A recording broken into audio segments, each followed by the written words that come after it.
Hello and welcome to another episode of Conversations with Coffee with me, Guy Coffey. And today I have a very special guest, Katie Gillberg of Hydrate IV, and really looking forward to hearing about her journey. She's not in the very beginning, but still closer to the beginning than the end for sure. And just wanted to share her knowledge, her experience, and what she's learned along the way, and just hear a little bit about Katie herself. So I'm going to hand it over to you, Katie. Hi, thank you so much. I appreciate you doing this. And like you mentioned, I'm Katie. I'm the founder and CEO of Hydrate IV Bar. We are a wellness spa specializing in IV therapy and NAD vitamin injections. Started the first location in 2016 in the Bonnie Bray neighborhood of Denver. That's where I'm a native, born and raised here. And at the time had no idea I would have multiple locations. I have 5 corporate spas to date and definitely had no idea I would become a franchisor. So looking back even in the 8 years, I'm super proud of our team and even myself. And we're really still just scratching the surface. As soon as we started committing to franchising, it's a whole nother ball game, as you know. Absolutely. Yeah. But yeah, that's where we're at. And in the 8 years, this was a passion project that I started and still a passion project. I love it, but kind of wild to look back and reflect. Sure. From, signing that lease for location number 1 and thinking like, are people really going to come for this? Like, am I going to be able to grow this? And then obviously you had success there and kept on growing it. And then, so where are your locations right now? Yeah, so we have 19 spas open throughout Colorado, Texas, Utah, and Arizona. And then we have another 18 to 20, call it. We have some franchise agreements out right now that haven't been signed, but we're teeter-tottering right there with basically another 20 that are sold unopened. And super excited to be expanding into some other states. So we are committed in Atlanta. We're committed in South Carolina, and then we're committed in New Jersey. And then we have some other agreements out just maybe next week. If we touch base, I'll have a few more in some other markets that are coming soon. Very good. Very good. Exciting times, and just all these people coming into your world that are, believing in your concept. I know, just from my experience with it it's an honor and it's also like, man, we better be good, like a lot of people are counting on us and more are coming like every week, like discovery days and things like that. And man, I just thinking back on it, I envy you from a lot of different perspectives and just enjoy every step of the way. And thank you. Sounds like you're taking all the right steps. So if you don't mind me asking just real quick, how did you decide to do hydration services and wellness services? Yeah, absolutely. I have a business degree and started working in medical sales right after college. That was my foot in the door into the medical industry. Entrepreneurism in general.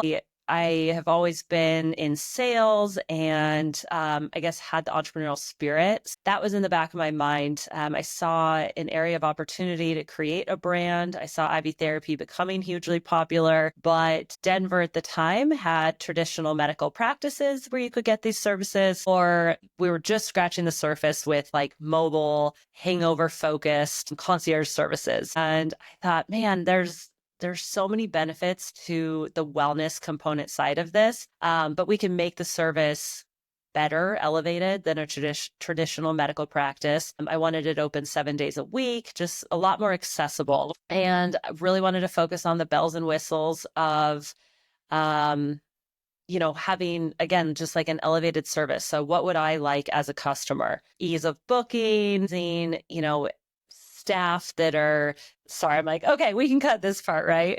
I'm sure. on it. So, yeah, no problem. And my phone, I'm like, let me mute my computer because the bell rang. Okay, so I'm going to go back to, I'm like, where should I start? Just about I would say just start like the elevated service and maybe perfect. the environment and the brand, 7 days a week is huge as well, I would guess. Awesome. Yeah. So Hydrate IV bar was a passion project of mine. I really focused on what I would want as the customer. So an elevated experience, everything from the design and aesthetic of the actual space to the professionals and nurses who are providing the service. We have soft touches like blankets and tea, and it's just very cozy. I wanted it to be a different experience than you were used to at a traditional medical practice, but we're not cutting corners on the medical side. So we have amazing experience, trustworthy medical professionals. We have, high quality products and services. And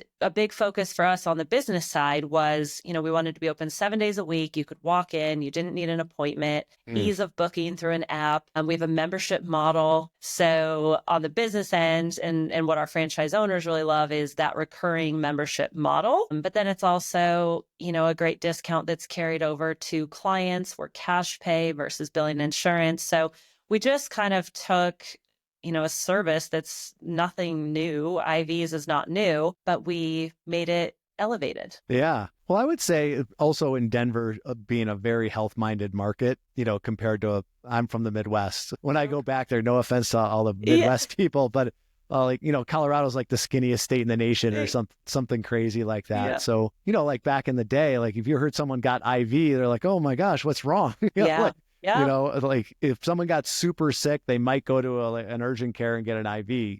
I think, probably the coasts and in Colorado are where people are like, no, we're not just trying to be average. We're trying to optimize our health and feel better all the time. Or Vegas where it's hangovers, right? Yeah. Well, and, to your point, there's still so much education that goes into this business. And 8 years ago, people were really a little bit more skeptical, and we're having the conversations of why drinking water was important and why eating organic produce was important. And so we do recognize, these services in this setting are likely not for everyone. And there's certainly different markets that are responding to it better. Sure. But even a shift post-pandemic, the wellness industry is really booming and people are investing in their health and they're committing to preventative medicine or just preventative modalities. So infrared sauna and cryotherapy and all of these biohacking services. So that's what's really exciting is we've had the success that we've had free. And now we're seeing people that, they're knocking on our doors a lot faster and they're becoming a lot more receptive to the services. And, we always tell people that the hardest part is just getting people in the door. We're educating on the benefits. There's certainly a level of, earning their trust because this is a personal service and it's a medical service. And I think that's so important. And what I tell a lot of our owners is, please do not expect to just open your door and expect people to start flooding in. We're not a sandwich shop. This is something that you need to be in your community, grassroots, leaning on the education for sure, but building your team of people that are passionate about this as well.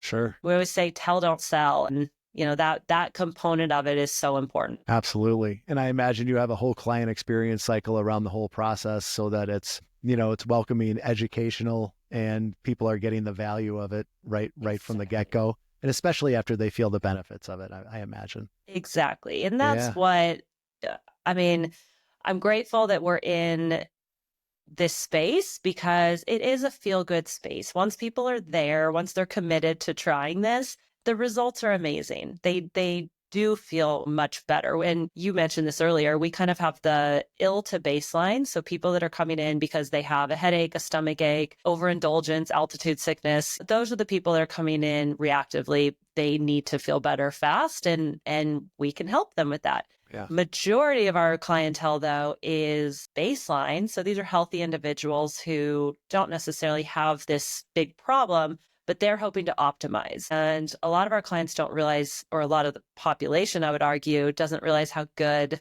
their body could feel if they were having, if they were managing their stress and having proper sleep and just giving their body these nutrients that it needs. So that's what's really exciting for us is being in this space of kind of the ill to optimize. Yeah. Those are the clients that are coming in regularly and they're happy to be there. They keep coming back. Our nurses are happy. Yeah. We're happy. Like it is a feel good space that we're in. Yeah. I'm going to shift us over to from your services, which are obviously fantastic. It's always good to be in health and wellness and fitness. We've been in fitness for like 17 years, and Yeah. it's the easiest thing to twist someone's arm to do because you know it's good for them. It's Yeah, not, absolutely. it's like not that you have to twist arms, but like if you have to get a little bit more, like, it's for their best interest. Well, the Switching over. hardest part's always just getting in the door. Like you Yeah. never regret a workout after you've done it. It's just getting there. So yeah, it's same mentality. Good point. Good point. So let's switch over to the business side, for people that are thinking about getting into franchising or people that are going down the path with you and your team. The story of the founder, like you started it, it obviously went well. If you can run 5 corporate studios, you've got a lot of systems and processes in place that work because Katie can't do it all, I'm sure, as great as you are. As hard as I try. No. Yeah, right. You got to build a machine that builds the machine, right? Yeah. So tell me about like the inception point of like, okay, I've got this great business, it's going well, and I would like to give this opportunity to other people. Like, how can I do this? Is it going to be growing corporate stores? Is it going to be taking on investors and, doing some studios, or I'm sorry, store studio. What do you call it? Yeah. Spas. I'm sorry. Spas. Or someone says, well, hey, you can grow the brand a lot faster and get more people involved if you franchise. So who had the idea and how did it start? And then what was the first step you took after that? Absolutely. So again, I started, I went with one. It was just praying that one would work. And I think because I've been so intentional from the beginning and the passion has been there, like it wasn't an option for me not to succeed. At the time I was in my 20s, I was definitely naive. I mean, my parents laugh at it now because I understand their level of concern of like, do you realize what you're about to do? And ignorance is bliss in that case, because it was like, I just went for it. And thank goodness that I could take those big risks and it worked. So for me, I never I never took on debt to open a spa. I waited until one was profitable and then picked a new market and went into another market. And so I personally had success building one corporate unit a year for 4 years. And once I saw that and really understood, okay, the economies of scale with this thing, like I've tested it in different markets. I've been able to grow this myself with very little capital, just a lot of heart and hustle. But this is very doable. And I had clients at the time, I had a few different clients that kept saying, have you considered franchising? We see this model, and they would see our volume and, people can make assumptions on the profitability. And it was one client in particular of mine, and I'll name drop him because I'm super proud of it, but his name's Brendan, and he was my very first franchisee. And Nice. He is now about to open his 4th unit, which is amazing. But Brendan had experience in franchising. He was a client of ours. He patiently and graciously kept saying, let's go grab coffee. You really need to consider this. And in 2020, I decided to take that leap of faith and go for it. And until then, I was a little bit skeptical. I thought I didn't want to share, which is not a very nice, but I just thought like, I love this so much. This is my baby. Who's going to love it like I do?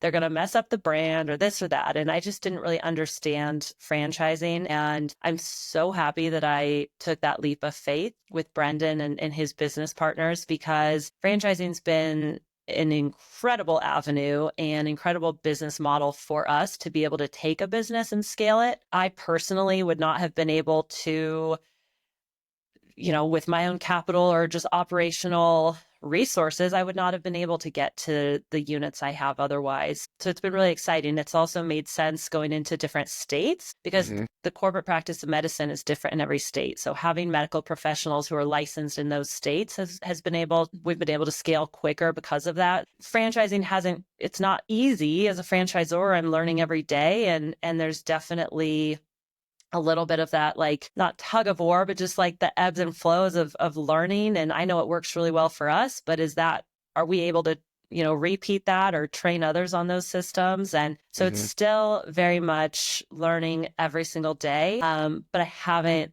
I don't regret that we decided to grow in this capacity. Right. No, it is a really smart way to grow. And you mentioned a word, sharing, that you're a little bit hesitant to do that. And then, what you've probably found in franchising, we were talking about how many years you've gone to the IFA convention and Yeah. things like that it is, I've said this a million times, and people that listen have heard me say this before. Franchising it's unbelievable how much people will share. Yeah. And I thought in the beginning it was just because an Anytime Fitness owner in Georgia doesn't really care about me putting best practices in my clubs in Colorado. Mhm. And then as we went down the path in beauty, I had other people in beauty that we were kind of competitors with being like, you should probably consider this. And, like having these things, I'm like, okay, thanks. It was just like this abundance mentality where people actually share. And then, one of the things that I think founders, including myself, don't realize in the beginnings, because it's like your baby, right? Mhm. And like your practices, and you want it to be run the way you want it to be and things like that. But what you find out later, is you're probably finding out, is then you get these rock star franchisees, and some of them are great. They're better than you, to be honest, Yeah, at absolutely. marketing, or they're better than you at data analysis, or they're better than you at evaluating things. It's like, oh, we have this community of people, and if we put them all together and they're all trying to grow the brand, it just gets better and better and better, like exponentially, as long as you're Absolutely. open and willing, right? I mean, I couldn't agree with that more. And that's probably part of even just like the evolution of my own personal development and looking at myself as a leader now compared to 8 years ago. Um, it's very much like blue ocean strategy. There is plenty of business, and the value that these franchisees have brought to me and my team and our spas, Mm-hmm. we are for sure stronger and better and more efficient. And so that's what's really exciting. And I didn't see it back then. And so kind of getting out of my own like ego and mentality um, has been just eye opening. And, I'm the first to admit to even franchise leads or candidates that we have come to the table. We are very collaborative. I am not going to sit here and pretend that I am the expert in everything, nor do I want to be. I want to hire people smarter than me and more experienced than me that are going to grow and evolve in this brand. And Mm-hmm. even just this industry, it's ever changing. And so if that makes someone feel uncomfortable, if they want like black and white, this is how it's been for 100 years and it won't change, this is not, franchising probably isn't for you, nor is, this medical industry. Right. But the owners that are a part of our team, I know that they really appreciate that we have very open communication and dialogue. We started a franchise advisory council very early on. We Nice. have a medical committee that, myself, I'm also the founder and the CEO, but I'm not one of our clinicians. I'm not our medical director. The medical decision should never be coming from me.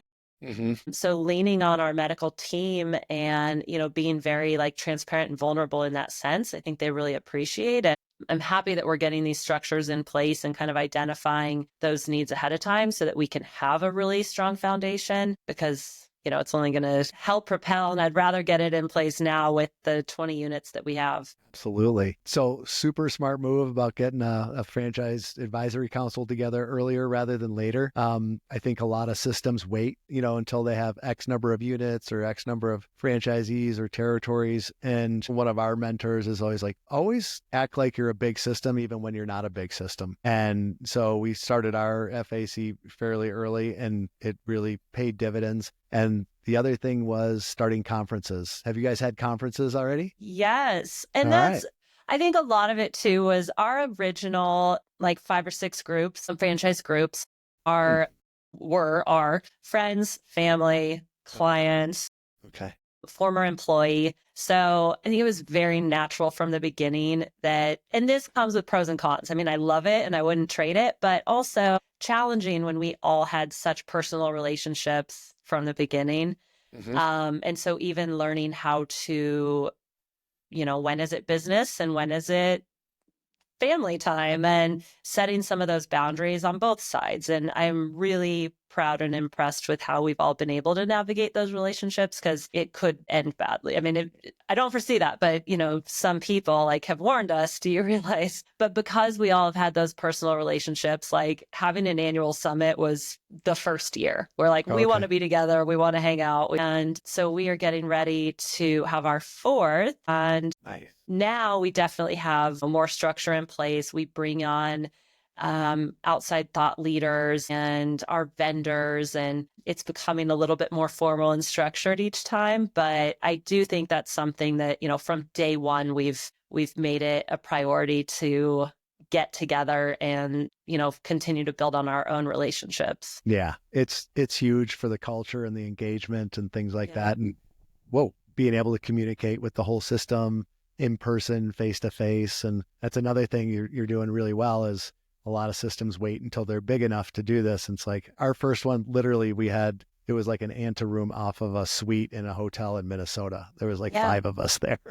Yeah. So started out our first was at the St. Julian in Boulder, mostly because we all just wanted like spa services and some nice dinners together. And we're like, we need to treat ourselves. This has been a year, and we rented a WeWork across the street and just, but it was awesome. Totally. And we'll continue to, grow as we see fit. Right. So you mentioned a key year in our recent history. Starting in 2020 that's not an easy year to start out. No. In service business. So tell me how it depends on what month you started, I guess, right? So what month did you start in 2020? Formed the franchisor entity in January. Pulled money, resources, everything together. It was self-funded from the 3 partners. I have 2 partners in the franchisor entity. So we committed, we hired the consultants to do our operations manuals. We hired the FDD attorneys. This was all January, February. And in March, all of my corporate units were closed for the inevitable foreseeable future. Sure. And it was like, I kind of get chills thinking about it. I can laugh because it's like, holy shit, did that really happen? Yes, it did. Yeah, I'm like, we just invested this money and this time and we committed, and mentally we are like in this mindset of our business is so amazing and everyone needs to be a part of it. And we just got the rug totally, pulled from underneath us. Like, I don't know if my business is even going to succeed again. I don't know when I'm opening doors. So wild times. And even through that, we just said, okay, we're one day at a time. We're going to push through and keep going. And our word of that year was pivot. Amy and I would, whether it was PPP applications or this or that or relief, or we just, clients and everyone just coming to us with like so many unknowns, so many things we couldn't control. And we just kept saying, we're just going to pivot. Like, we're just going to keep going and pivot. And the silver lining is that we had all this time that we didn't have, and we didn't want to furlough our managers. We wanted to keep them on, but we wanted to keep working. And so those like 6 weeks that we weren't servicing any clients, we went through every single training and we rebuilt our LMS, and we combed through every single process. We looked at all of our vendors and our marketing and advertising and just everything. We had time that we never had time before. And we completed our FDD and all of our processes in July, which was it was expedited compared to what we thought we would do. Filed and sold our first unit in July, and they were open by September. Wow. So, that was Brendan, right? That was Brendan. And, they were, our first franchise was in Colorado. It was in Fort Collins. So even just our training, we were able to expedite a lot because we could host their team with our corporate team, and we could travel to them very easily. Fortunately for them, unfortunately for the business before, it was a business that went out of business because of COVID. Smoke and deal on the rent, didn't need all this, didn't really need construction at all. They were just ready to move in. And so that was our first experience of, signing and being operational in 3 months. That's amazing. Yeah. And, we wouldn't, not that it was rushed, for sure. It was rushed, but we were just able to be a part of it a lot more than, we can in another city or state. And so the timeline is closer to about the 7-month mark right now. Sure. We'd love some cities permitting construction. We're just like, it Hmm. is what it is, and you try and be as patient as possible. But even if they're open within 9 months, we're counting that as a win. Yeah, absolutely. And I imagine you're building up you already have it built, but the suppliers and the vendors are something that changes over time depending on performance and your maturity level, where Yeah. you guys are at and what you're looking for. But obviously you have a Fran Dev team, you have your own Yep. corporate team for operations, you mentioned a learning management system, and obviously franchise business coaches Yep. in place, and then real estate and construction and all those things are dialed in and you guys are just ready to grow. Yeah. And the last few years have been a little bit of a dance on what can we do internally versus what do we need to outsource. And building our tech stack is like the name of the game right now, and Hmm. which technologies work, and some we've committed to and then we don't like them and we change it. And Yep. it's right now, it's very much, how do we build a system that is scalable? I laugh with, our inventory management system that we're on right now. It's a huge improvement and it really is great. Is it perfect? No. But part of me wants to tell our nurses or our franchisees nurses, like, you have no idea how good you have it. We used to do inventory on Post-it notes and we would text it, and then all the inventory would be like stored in my garage and we'd drive it. Hmm. Looking back at like how much we truly have evolved in the short amount of time now, completely always, areas of opportunity to improve. But Of course. that has been just getting the technologies and the support people in place. And I'm so proud that all of our original franchisees that have come into the system, whether they knew it or not at that time, they're all multi-unit owners now. Some of them, our very first franchise group is opening their fourth. Our second franchise group is opening their fifth. So that is like rapid growth in Sure. this short amount of time. And so now that we've been able to really support them and get them to profitability, we're ready to kind of put the foot on the gas with franchise development and be a little bit more aggressive. We're still going to be very intentional, but we know we're on to something good. Yeah. Congratulations. It sounds Thank like you. all the ducks in a row, and they will change over time for sure, right? But anybody coming into the system right now is in good hands. And Thank you. it sounds like the multi-unit owners are, in case anybody's that's listening isn't familiar with franchising yet, like the fact that there's multi-unit owners says a ton about a system. Thank you. Because so congratulations. I'm Thank super you. excited to watch your journey. I hope to get to see you like at Kevin Hines, Ackerman event, in July, and some other things around Denver. And we'll have all the ways that people can contact you or your team for if they have an interest in Thank Hydrate you. IV, Yeah. and any follow-up questions. But thank you so much for taking the time, sharing your journey. I know you're really busy. You got Yeah.